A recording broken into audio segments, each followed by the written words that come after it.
All right, your main story about Rock and Roman. Okay, so I got a lot more information about this week.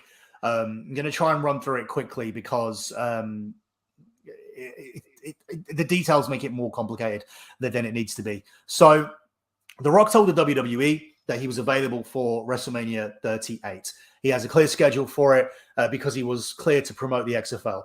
You may or may not know the XFL isn't happening in 2022. It's been pushed back to 2023. So The Rock now has 2 years where he's not going to be working in the spring and wants to be promoting the XFL. So giving the choice of the two, you know, we said on our podcast, if I was or our group chat, if I was the WWE, I would take him as soon as I can because you never know what's going to happen, like with him or whatever. Like, you know, look what happened to Kobe Bryant. So why did I say that? It's not like you disparaged him. Look what happened. You don't know what's going to happen in life. Maybe Rock crashes into something. Who knows? It's this audience. I just, you know. You look at comments from morons. Right. So they decided, okay, but given the two, we'll take the latter. We'll take Hollywood as we originally planned.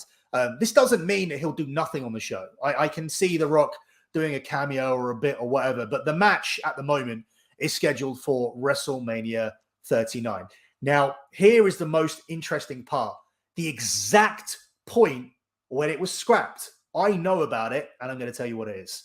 So the WWE during the draft weekend set up a storyline where the Usos were not drafted to SmackDown on the Friday. They were in the draw, the Raw half of the draw, where they were going to be drawn on Raw. You know how they split the rosters, Pool A, Pool B. So they were going to be drafted somewhere on Raw. If you remember, they did something very, very anticlimactic. If you recall, right at the start of the show, the Usos were drafted to SmackDown, and Heyman was just clutching his chest, and he was relieved, and that was the last thing you saw. It was nothing.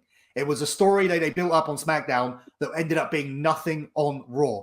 This is because The Rock versus Roman at WrestleMania 38 was scrapped at the weekend, and the plan was to do a screwy finish at Crown Jewel and do Brock and Roman Reigns again at WrestleMania 38, or at the Royal Rumble. So let me premise that as well, because at the moment, Brock has a rematch coming up, but Bill Goldberg still has a match coming up with Roman Reigns as well. So Goldberg is now, because that was supposed to be his last one under his contract, right? This last week. Okay, so this is getting into more complicated territory. I could talk about it now. We should talk about it next week. In a nutshell, Saudi matches are paid off independently. Oh, okay. Easy enough. So he has one more. Yeah, they're paid off. They pay a lot more, and the Saudis pay it. So Roman Reigns has these two matches. I would lean that Lesnar will clearly beat a WrestleMania one. Goldberg and Reigns at WrestleMania does nothing for me, unless it's career versus title, something they could do maybe. So the very weekend they did it. So getting back to my point. Do you remember the anticlimactic Raw? Oh, 100%. I talked about it like a crazy person. I was like, why would they have done this? There was a whole thing about this.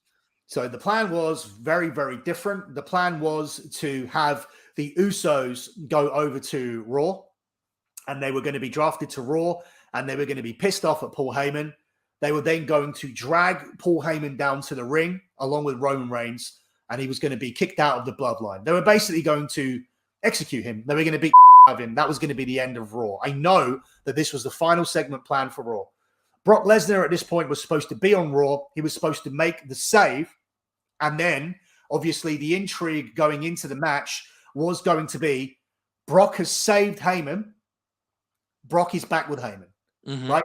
Because he saved Heyman from being destroyed by the bloodline.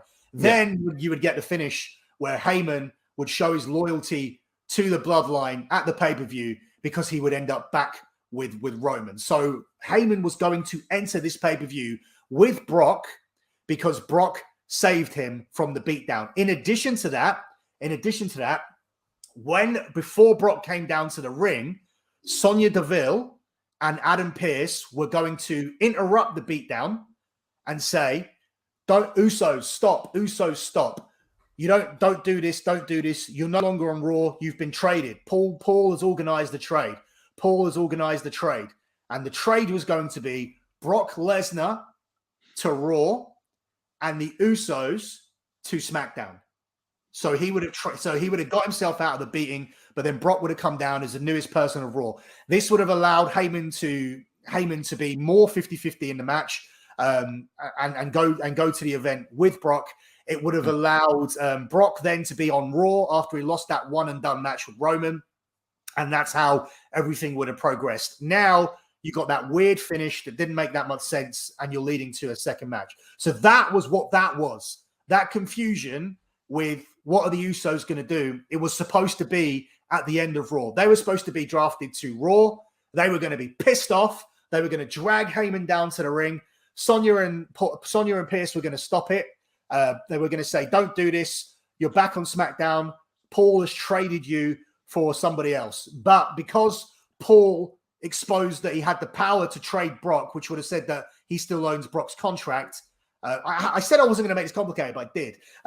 That's how that was going to play out. So I've actually literally seen the format for that and how that was going to be. Yeah, and I like that story much better. I even think the stupid thing on SmackDown the next night with him getting suspended because, as usual, Brock has to leave for a while. So how do you get rid of somebody? And it's always, they've done this. It's like they have no other ideas. It's suspended again. And the fact that they said endangering the WWE universe, what did he do that endangered the audience at all? He beat up the wrestlers. So I'm like, okay, well, this is what they do, and the F5's Pierce out of his pants. That's fine. So